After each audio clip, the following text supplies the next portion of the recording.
இவைகள் காந்தி கண்ட குரங்குகள். தீயதை பேசாதே, பாராதே, கேட்காதே என்பதே இந்த குரங்குகள் சொல்லும் ஞானம். ஆனால் இவரின் கவலைக்கான காரணம் என்ன? இவர் ஒரு சராசரி மனிதராக, பொறுப்பான தந்தை போல அனைத்துக்கும் தானே காரணம் என வாழ்வதால் கவலைக்கு ஆளாகிறார்.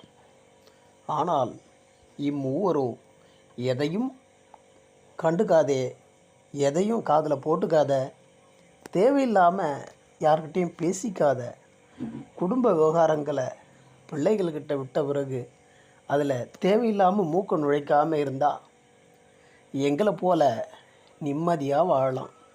இல்லைன்னா கவலையும் முதியோர் இல்லமும் தான் நம்மளை வரவேற்க தயாராக இருக்கும்.